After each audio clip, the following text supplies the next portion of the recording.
It's Busted Pencils, fully leaded education talk. It's educated educators talking education. Dr. Johnny Lupinacci in the house, producer extraordinaire, chairman of the boards. Jacob is also hanging with us. It is a Wednesday. It is classes in session. And if you've been listening, yes, it's me, Tim. I'm back. I've got two, I don't know if you call them new teeth, but I've got two teeth now that work. I know Johnny and Jacob, you guys didn't tell the listener, where I was when I kind of fell off the back of the Busted Pencils mobile last week. But sometimes when you bite down on things like Jolly Ranchers, your teeth don't agree with you believing that you can crunch through a Jolly Rancher, or kind of remind you of that old commercial. How many licks does it take to get to the center of a Tootsie Roll Tootsie Pop? And was it the owl clicks in and goes one? Well, how many Jolly Rancher crunches with Tim's mouth does it take to break two teeth? One. Same answer as how many licks it takes to get to the middle or the center of a Tootsie Roll Tootsie Pop. How's that for kind of letting you guys know where I was? Yeah, well, there you were, man. Well, we missed you, but we have you back, man. We're excited because class is in session, folks. That's right, pencil busters out there. Class is in session. Tim, I'm curious though. That's a lot of time. That's a lot of time with sitting in the chair, getting worked on. Yeah. And so much has happened. We're curious, Jacob and I. I mean, Jacob and I, we've been talking hockey. We've been talking, talking the talk, walking the walk, breaking pencils together. But we missed you, so we want a little update. Class today. Yeah. What's Tim up to? Tim, what you been thinking about? Well, I tell you, I gotta start with just realizing and recognizing the fact that major technology conference that went on last week, what is the ASU plus GSV summit, essentially, where they're all the people who are talking a lot about ed tech. The Secretary of Education, Linda McMahon, who is, been tasked with creating, or actually taking away her ability to maintain the job as Secretary of Education. She's been tasked with taking, apart the Department of Ed. But she actually showed up there and introduced a whole new technology. I don't know if it's new, Tim. It's been around. Well, I mean, it's one of my favorite kitchen technologies for quite some time. It's a new application. It's a new application. Who knew? A1. Our Secretary of Education, kind of went a little rogue, talking about the impact of A1, and if we could get A1 into every classroom in America, the potential, leaps and bounds forward education could propel itself with A1. And I got to say, from being a Pittsburgh native, I'm willing to drop down to the Heinz factory and ask them if they'd be willing to provide A1 sauce for America's classrooms. I'm just saying I'm willing to step up to that, Johnny and Jay. Well, I love it, Tim. I mean, big fan of the A1 sauce. Also, growing fan of the AI too. Like, and slow conversion here between the Tim pro AI, Johnny anti AI feud here. It's been it's been a little bit of a ceasefire between the two of us, and more of a convergence, a peace talk. An example of democracy in action here. But man, I'm not gonna lie, I love A1 sauce. The idea of, could I have had it in school? Could the cafeteria fries gotten better? Well, little did I know A1 was coming to all of our classrooms. Big fun to have some fun with that little mistake Well, That little faux pas. that was a little faux pas, but it reminds me though too of, I don't know that this one was a faux pas. If you go back in time, do a little history here is that we had another important person one time in history, you know, refer to a, well, people would say lots of people make this, as she called it, a vegetable at the time, ketchup or catsup, however you say it. Uh, Nancy Reagan pointed out that those kids with school lunches, if you just give them ketchup, they get their vegetable for the day. And so I'm just, here we are again now. Linda McMahon. No, we know it was a faux pas. And, in fact, when I look at that, I wonder how many times potentially somebody who really, maybe hasn't had a lot to hear about AI might just quickly jump in and say A1. Were the comedians and the hucksters a little too harsh on Linda McMahon this weekend, or what do you think, Jacob? I don't think they were too harsh. I think, well, for me personally, I agree with you. I don't know if this was a mistake or if it's on purpose. It seems like it's totally in line with what a great man once said, President George W. Bush. Seldom is the question asked, is our children learning? So it seems right in that vein. So it might just be a Republican thing. It I, might be. Well, we've all been there, Tim. I'll say that with I, some humility too. I've definitely had something else come out of my yes, mouth that wasn't exactly, as I say here, I'm a words guy. All words matter. I don't think they were too harsh. It's all good and fun, especially for comedians. Comedians, we gotta have a space where comedy can help shine right. a light on sometimes just those little mistakes that we all make. We all have been there. So Well, hopefully Linda McMahon's chuckling a little bit, and it's we have gotta be jokes. it's gotta be a funny one. And you say the follow up on this, I mean, gotta love Kraft Heinz. Kraft Heinz is actually asking, was she serious? Because they feel like they're up to Huge contract. they It's a feel huge like they're up to the challenge, yeah, huge contract. Love it. All right, no more free All ads right. here. No, No but more the free other ads. the other the Let's other things that keep I've it been moving. thinking, the other thing I've been really thinking about, and it was interesting to see a post actually in Monday's Inside Higher Education from Stephen Mintz dealing with the future of higher education.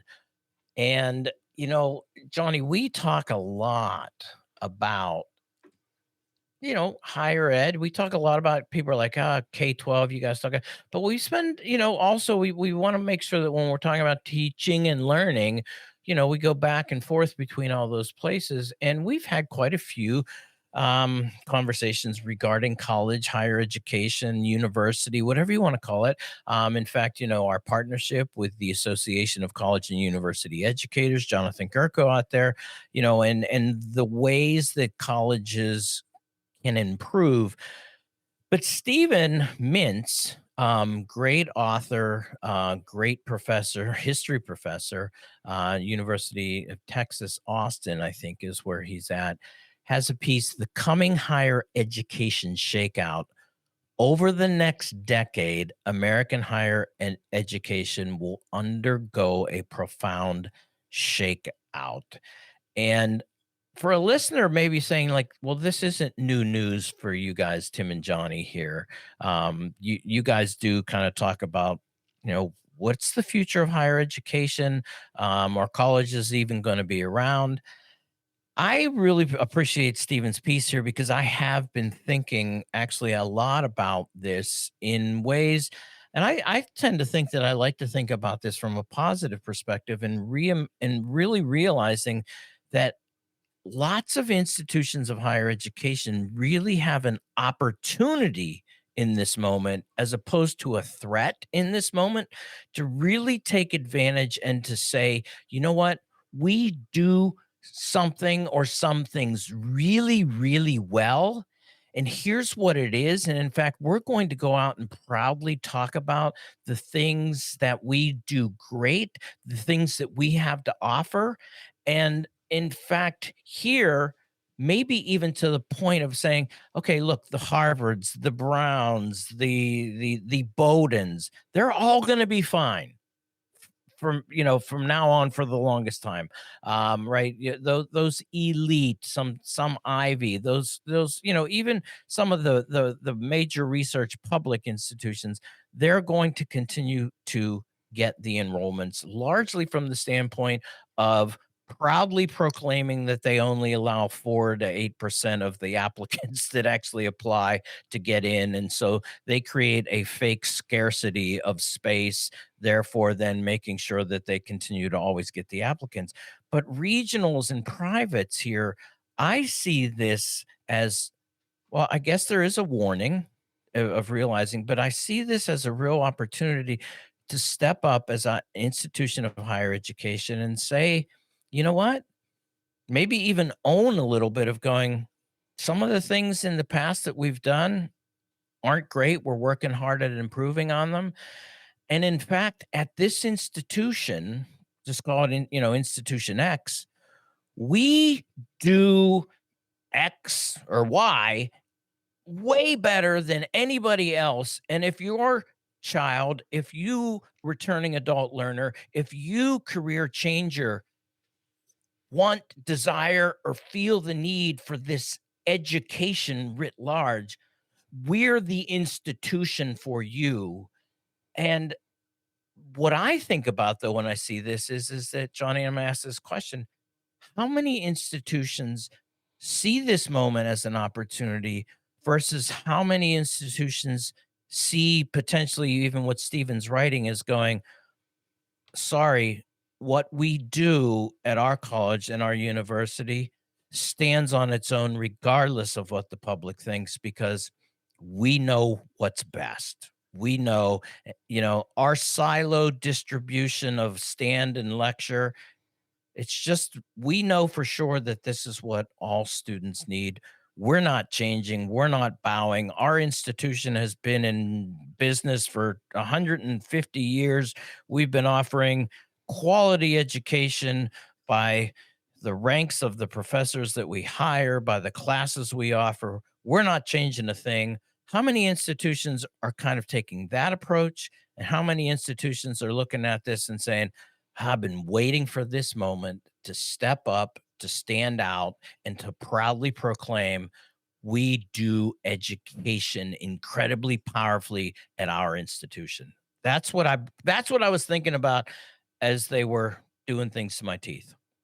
Wow, Tim, that's a lot of thinking. At least you're probably the best patient ever. The dentist says, "Man, this guy just sits here. He's deep in thought. Well, dude, can you? What's going on?" They had So, that thing around my mouth, and then the thing primed my mouth open, so I couldn't say anything other than So I had to just sit there and think. absolutely, Tim. Well, I think this is important, and I'm excited that this conversation is going on. It's not a new conversation. I mean, it's been brewing for quite some time. In like any industry. And I cringe a little bit when I say that as an educated educator. I mean, I believe, you talked a lot about what colleges are doing or have been doing. And I believe that higher education is truly a wonderful opportunity that should be accessible to everyone. I think a well rounded education contributes to the kind of democratic citizenry, right? That helps make really great decisions towards the common good. I mean, here we are always talking about democracy in action and public education, and higher education. Absolutely, to me, ought to be, a strong thread in the fabric or the quilt of, democracy through education. I love that. I think it's strong in this country. I think there are amazing, community college systems. I think there are great state colleges across our country. I think there are great privates that contribute to that as well. However, and I cringe at this part, that education serves a purpose, and it's long been debated or understood Yeah. by educational historians. The first kind of primary purpose of public schools is Mhm. political, right? Yeah. We got a new country, relatively new, way back, taking it way, way back. We got a newer country. And how are we going to ensure that democratic values, that democracy, understanding the importance of having overthrown a king, and declared independence, and having a democracy will work. How will it stick? How can we ensure that we have strong citizens in this democracy? Now, of course, I'm writing a little bit of a free pass right now that I don't want our critical historians out there to think like, oh, he's romanticizing the past. Because of course, that wasn't an education that was accessible to most. It Mhm. was an elite thing. But its primary purpose was political, right? Tim, we could say, like, hey, here's how you underwrite a new government, a new country. You ensure its future through a strong education system. And in fact, in this country, pretty early on, compulsory education, right, had Mm. a political purpose, learning to read and make decisions, understanding democratic values together, having some socialization in our community as part of our youth development. And it was a political purpose. Well, the Industrial Revolution in this continent, Tim, right? We saw there was a big boom, Mhm. factories developing, expansion of the West. Again, another big free pass, not getting into the awful things that were Mhm. unleashed in this country in terms of Mhm. excessive classism, xenophobia against immigrants, genocide on Native Americans. All that kind of happened at the same time. But the expansion of the West and really the industrial revolution of this country saw an economic purpose start to be in combat with that political purpose. What that means boiled down is we have stuff like the teachers unions starting in Chicago, where Margaret Haley would say, hey, big factories, we are not teaching your curriculum. We're not training these young people to be factory workers. In fact, the workers who are working in your factories are sending children to our public schools to have a very different future, to have possibilities beyond the factory floor, right? Not, and that's not putting down factory work at all, Mhm. right? As well. But there was an era, and we sort of have seen that era carried forward for a century or so in terms of, hey, we're going to have big, I'll put it out there kind of in modern context, big corporate influences on what's taught in schools. So you've had this kind of age old debate between a political purpose of education, a social studies teacher saying, you got to know your history in order to make good decisions. You got to learn core democratic values. You got to have a developed worldview. You got to understand differences and diverse cultures in order to be thinking about, your role as a democratic citizen. Well, the economic purpose being that other voice is saying, you just need to make sure these kids are ready for work, Mm. right? That they're prepared for their jobs. And most of us live in today experienced teaching in some kind of hybrid of influences, both political and economic. Hey, you got to be a good democratic citizen because being a good democratic citizen is also being a contributing member of the economy. And that means working. So, what job are you learning skills towards? So, it's been a hybrid for a really long time.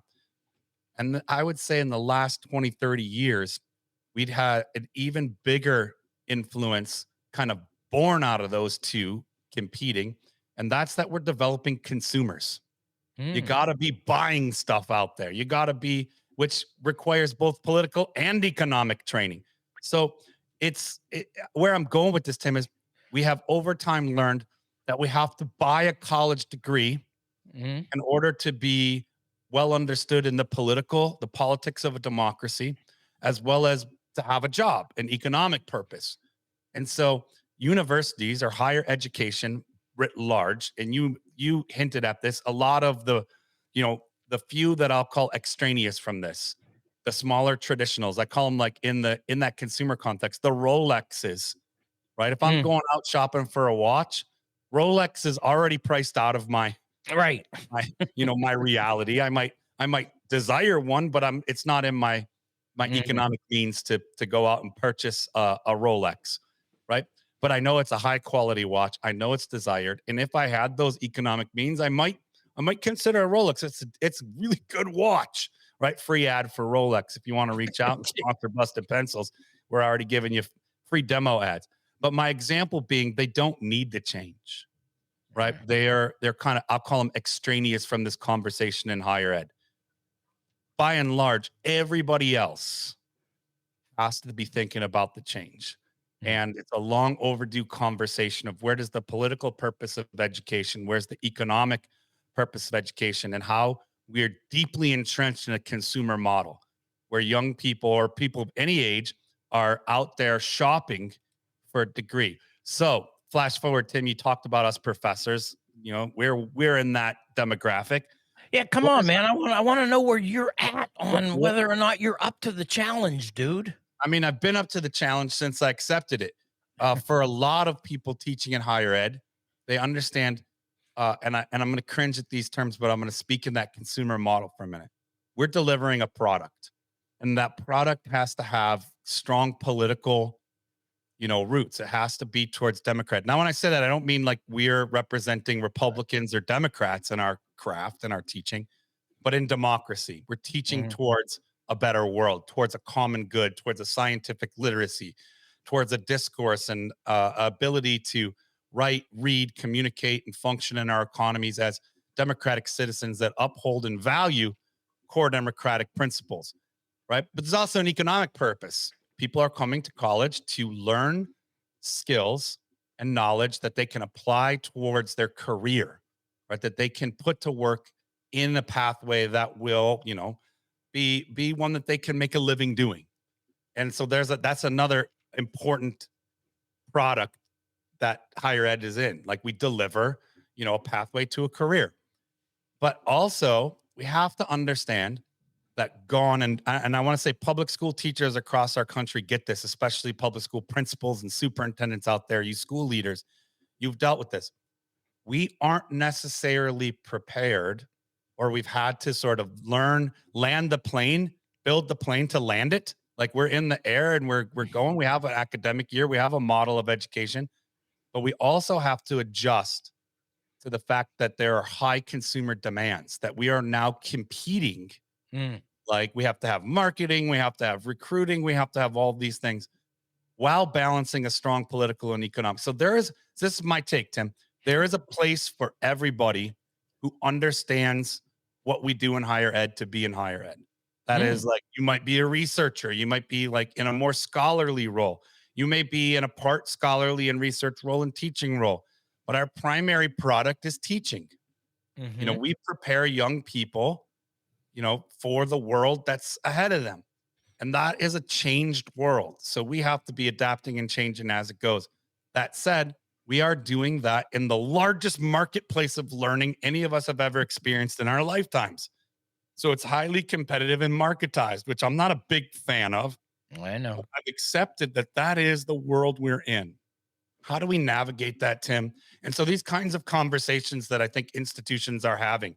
What is our identity? What is our pride? What is our primary, focus? What are the things that we are really good at? And how do we provide a very important service to both our local and people coming from afar to benefit from? And I want to say both, right? Mm. We have to have a focus on the both because public education includes higher ed, and higher education has a responsibility to the strength of a democracy. So we have to be asking ourselves, how are we balancing essentially those three worlds in order to make our contributions and sustain our existence, for lack of better words, as a company, right? We have a political obligation. That's not Republican or Democrat, that's democracy, right? We have an economic responsibility. We're preparing people in our programs and in our classrooms with skills and knowledge that they can directly apply to a career pathway, sometimes many pathways. Mhm. Because you might hear, Tim, somebody say, well, that's why, philosophy is not as important as maybe it was, 50 years ago or 100 years ago, because do you really use philosophy every day on your job? And the answer is absolutely you do. We need Mhm. philosophy courses. We need poetry courses. We need those humanity courses because they help you be a well-rounded thinker at your job, Mm. whether that job is laying bricks, right? Or whether that job is teaching philosophy classes. You understand the value of thinking, asking questions. How have people in the past answered questions that weren't definite answers? It's always dynamic, right? So we're thinking about that as well as understanding that we are in a market.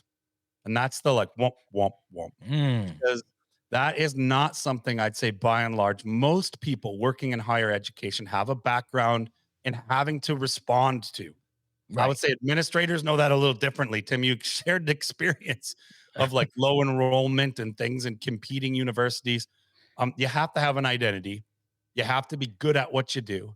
And you have to have a great, clear message of this is our identity and here's how we're great at it. Right. Because that ultimately helps you be, sustainable in a really, really tough market, right? In a really tough market right now. So I think that change has been on the horizon for some time. And now we're in it deep. And those conversations, like the Mintz article you shared this morning, the things that you bring up, certainly, Tim, the kind of work you're doing day to day and your new role. We'll get into that more on Busted Pencils here as it unfolds. But certainly, as we continue to be champions of what I'll call high quality in support of democracy, higher education, it's going to look different than maybe it has for the last 100 years. But that doesn't mean we're changing everything. It just means we're adapting, right? A good coach always says great teams adjust, adapt, and find ways to win. And I bring that to higher ed. Okay. That's the challenge, higher education folks out there. It's your call. Busted Pencils here. We're here with you doing it. It ain't easy work, right? But how are you going to adjust, adapt, right? And find a way to win. You know what? And I'm going to, before we close out this show too, put that out there too. Institutions, higher education, colleges out there. If you're doing these things, we would love to talk to you, your faculty, your students. Come on, Busted Pencils, and talk about the great things that your institution of higher education is engaged in.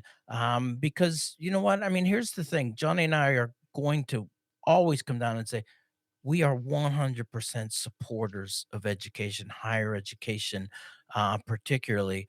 And if anything, man, we know you guys are out there doing great work. We just need to make sure that my neighbor right here across the street out my window down the road knows about those great things that are happening on your campuses. And so, Johnny, putting it out there, man, if you're doing great work, come on, Busted Pencils. Let's talk about it. Let's make sure that the world knows what your institution is jumping into. And now it's time for your moment of Zen.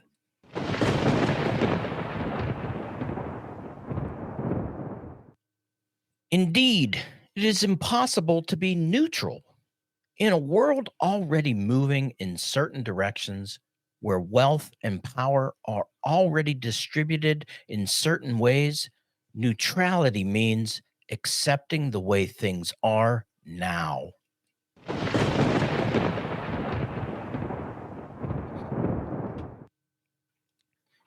Thanks for listening to Busted Pencils Class in Session. Welcome back, Tim. And you can always grab, listeners out there, you can grab Busted Pencils podcasts like this one on Apple Podcasts, Spotify. And of course, you can always find us on the Civic Media website or at bustedpencils.com. Don't forget, you can also find us throughout the week every Monday, Wednesday, Friday with homerooms, Class in Session, and hurdles and home runs. And of course, Pencil Busters. You can always catch Busted Pencils at 3 p.m. Central Time across all the Civic Media Network stations for an hour of your favorite blue-collar scholars, Tim and Johnny, and keep busting pencils.